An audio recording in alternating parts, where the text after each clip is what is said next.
Cool thing about the leg sweep here is the leg sweep's not meant to drop you to the ground. It's meant to unsettle your balance to set up for that stab afterwards. Yeah.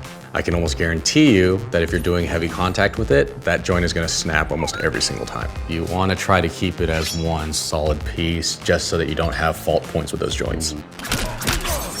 You get some style points in this. Yeah, and then this one I get to do a cool wushu flower into a thrust. That balance.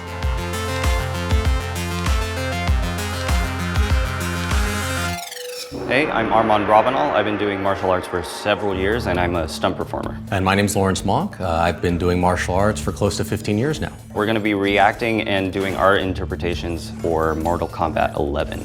Hope you enjoy it. Scorpion.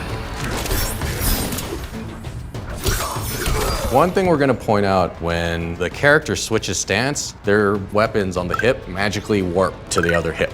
So that's why we didn't do a lot of switch stances, mainly because we can't really teleport our weapons around, you know? I think it's supposed to be a ninja toe and a katana, because one's slightly longer than the other one. Plus he has a knife. Actually, I think that's a kunai, because he's a ninja.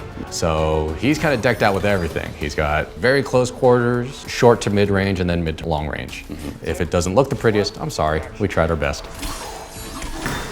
So if you see with my left hand, after I draw, I shove the blade with my arm or my left hand.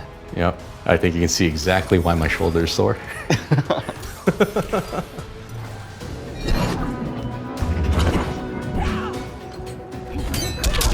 So obviously we don't have a bow that can magically extend. I just realized she's like prayer palm the whole time. Buddha palm. So this one was kind of interesting. I cannot get that kind of height, so all I did was a trigger aerial. But once again, rather than using a full-size bow, we're actually going to be using the shorter variation of a Joe. So we don't hit the ground, but being very honest, with the equipment we had, the bow we had was also made of solid oak, and those suckers are heavy. Yes. They are very heavy.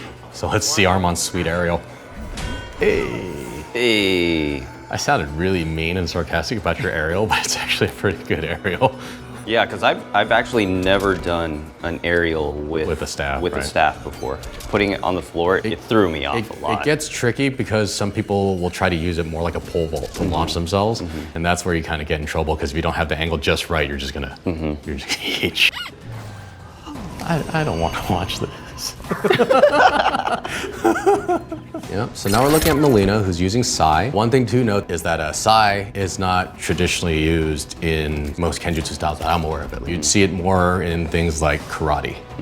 So I think Armand actually recreated this first move mainly because my knees are terrible. So trying to do a knee spin on the floor like that would have been not pretty for anybody involved. And I don't do sai. Yeah. So this one was actually kind of fun for me to do. Drawing and doing the knee spin at the same time. Yeah. So the knee slide was dope. The only thing different between what Armand did and what Mileena did is when she did the knee spin, she actually had the sai out. But considering that was Armand's first time trying that, I'd say it was pretty good. Yeah.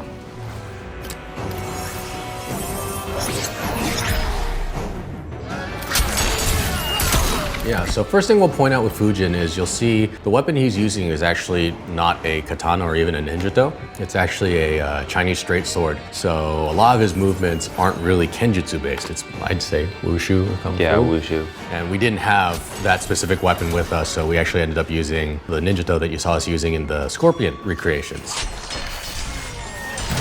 My experience with wushu is very limited, but generally you don't see a lot of sword drawing techniques when it comes to wushu. The stab there, even though it looks very sharp, we actually did dull that point pretty flat. You thought you hit me pretty hard, and I was just like, no, I barely felt it.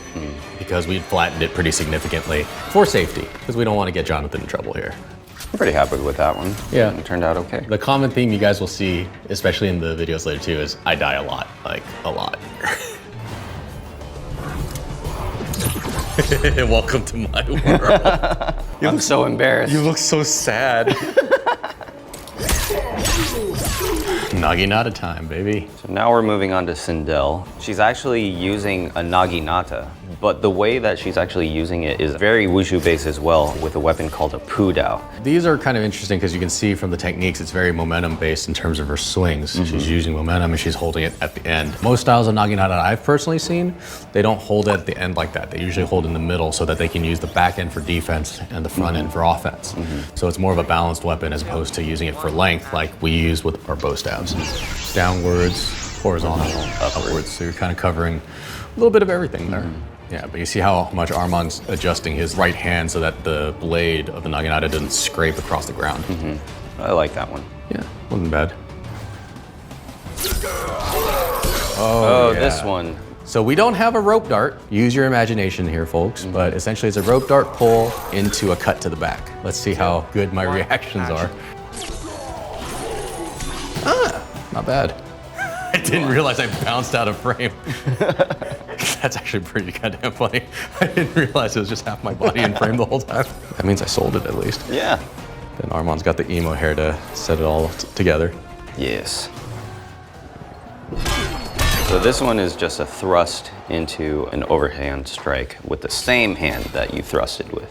This one I actually don't have to slide, because some of them, I think I do have to slide. You like shuffle step on a couple of them, yeah. That one's nice because you're basically poking to the gut to try to get them to react by going down. Then you just whip them in the back of the head with an overhead. Yep, it's very rude. Like I was saying, if we had pool noodles, we could have recreated it. Hey, you slide in anyways, but that's fine. Nothing wrong with that. That's pretty solid. Yeah.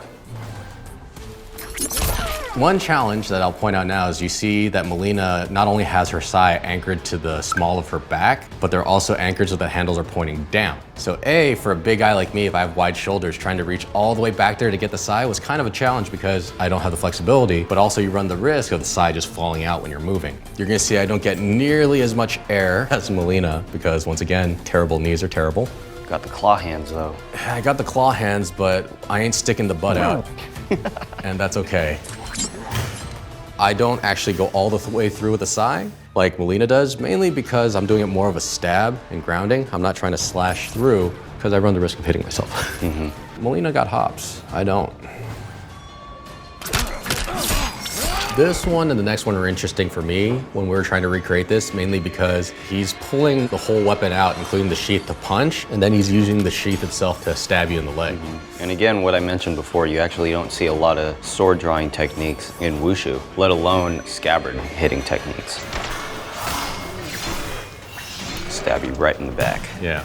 If anyone was worried about taking the sword to the small of the back, Armand's actually hitting the knot in my belt, so it's actually extra padding there. So once again, I didn't really feel anything. I just felt a nudge. The idea of doing level changes is a fairly common idea. You want to distract high to get an opening to go low, and you really want to strike where they're not guarding. So in this case, that's really cool. That being said, would I do all the stuff that he's doing here specifically? Probably not. This one was kind of fun. Oh yeah, this one was fun. So what he's doing here is he's doing a cut to the waist, and then he's doing a leg sweep into a stab to the leg, and then a stab to the chest or stomach. Cool thing about the leg sweep here is the leg sweep's not meant to drop you to the ground. It's meant to unsettle your balance to set up for that stab afterwards. Yeah. Yeah, I don't think I can do that pop-up, but that stab to the gut at the end is the finishing strike. So let's go ahead and see the recreation. I think we did a pretty good job on this one. This one felt kind of cool to pull off. Yeah. We did a few takes where I kind of shadow it in front of Lawrence just to give it that video game feel to it. And I will say this now, for those stances, the hands mean nothing here. It's like I'm holding an invisible ball. I'm not as athletic as the youth nowadays. That one felt a little bit like Vyoto, like what we do. Yeah. That one turned out pretty cool.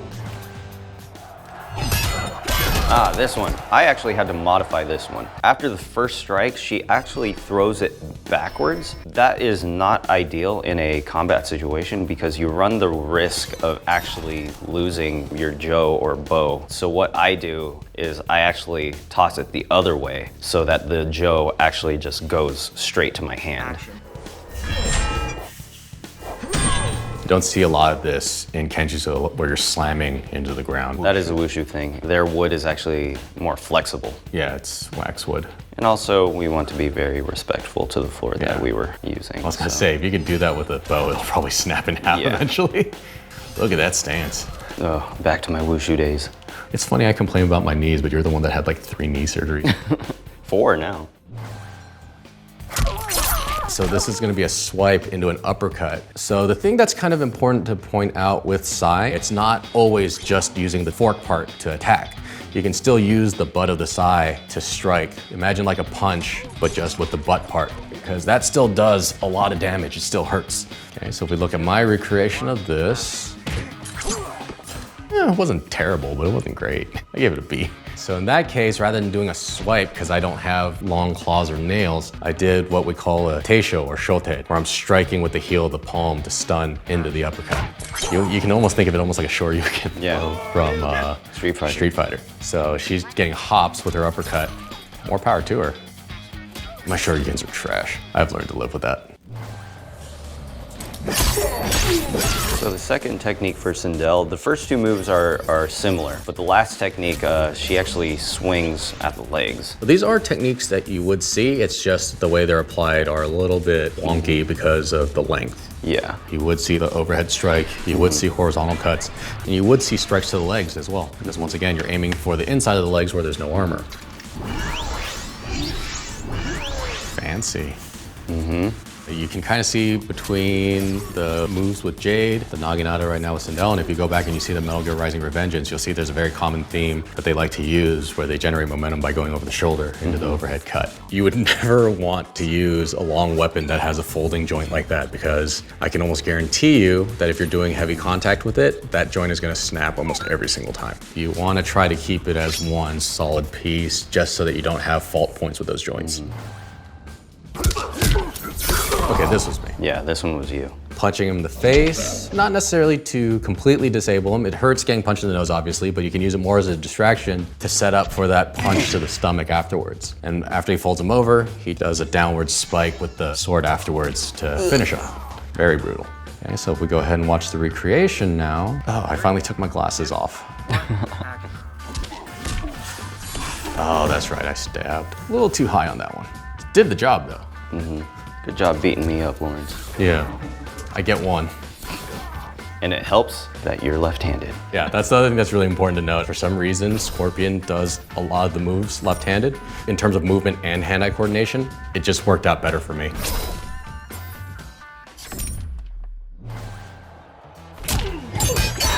This is the move where I get my beat. It's never gonna be a good time when you lead with a kick to the dick. We also slightly modified this in terms of stance because she tends to strike right at the joint or the front of the joint. But in the recreation, when Armand's striking me, he actually hits me in the back of the knee, mainly because it gives me a chance to crumple so I can take the hit without getting seriously injured. Oh, so Armand decided to be nice and he gave me a front kick to the gut instead. Thank you, Armand. Striking the back of the knee will still hurt. Obviously, Armand is just a nice guy and he's tapping, not driving through. I can thank years of karate for that one. A lot of control on that one. Yeah. Yes. This one. Yes, yes. A lot of double hand stuff. So she's clawing with her claws, drawing and flipping, and then doing a double stab, and then she's punching with the butt of the sai. Because like we mentioned, it's not just about the fork part. She's actually using all of the sai to do different types of techniques. I use the sai as stand-in for the claws. So you'll see I actually do a double horizontal strike with the sai. You clanged your sai every time. Give it a little bit more flair, and just being very honest, if you ever see like competition with weapons in some styles of karate, they like to make that noise to make it sound stronger sometimes. So old habits die hard. So you see, you're actually using the balls at the end of the sai to strike more towards the face or the eyes. Get the eyes, good job. Yeah, I'd give that a B. This one. For me, if I had to think about that downward spike, you can think of it 2 ways. You can do what he's doing there, where you spike him in the back of the neck, or you can stab him in the foot. Obviously, because we don't want to damage the floor at where we're shooting this, when Armand does the spike, he's not actually driving it through the ground. Because we want to be polite. We want to be good guests, you know? Low flying sidekick. We decided you didn't want to kick me in the dick. Since it is a flying sidekick, it actually stays low. Scorpion kind of catapults with the sword on the floor. He drags himself. I couldn't do that. Right. I don't have that kind of strength. So Armand opted for a front kick there. But look at that. Look at that height. The hair whip action at the end. Dramatic hair, man. And I'm just standing there looking angry, holding my invisible ball.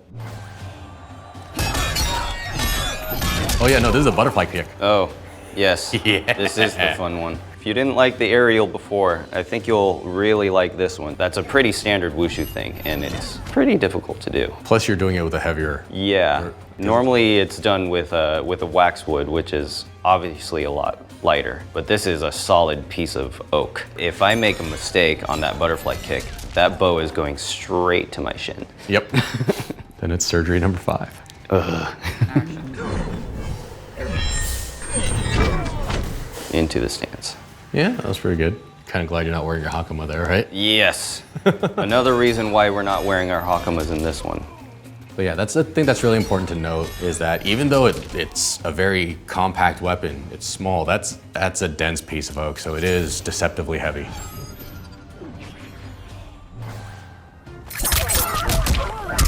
This was the fun one. Okay, so first of all, no jump. It's no Barely jump. anything. It's no jump, but it's almost like a standing split. So kudos. Yeah, I'm not that flexible, so we'll see how good my kick looks.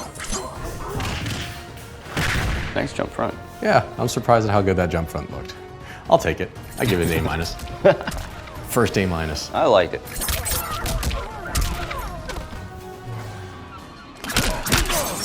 You get some style points in this Yeah, one. and then this one I get to do a cool wushu flower into a thrust. That balance. So once again, we're talking about level changes. This one's actually kind of cool because you see all 3 levels, right? You're going high, low. I mean, shoulder, you can kind of consider Mid, yeah. I like this one. The flower into thrust was kind of fun to pull off. I'm never gonna not laugh at me just falling off screen and you just see my chunky legs just sitting there afterwards. I'm never gonna not laugh at that. That strike to the face is a very painful hit to take. You can imagine getting punched in the face. Now just imagine that it's a harder object and it's more focused on a specific area. It sucks. It'll stun you pretty well, yeah. That was a lot of fun. Hopefully you guys enjoyed watching the videos as well. For us recreating it, I gotta say it was hard, but it was kind of interesting getting to do all these different styles of movements with different weapons. Also some laps in there because we were doing some acting moments. Oh yeah, a lot of acting as well. But hopefully you guys enjoyed the video. If you want to see more videos like this, subscribe to Gameology on YouTube and Facebook, and we'll see you around. Oh, you're wearing your mask. Come on, she's wearing a mask. You kind of have to. COVID's safe, damn it. Yeah, let's watch it again, because why not? We did more than one. Look at those eyes. Imagine if I did it with my glasses on.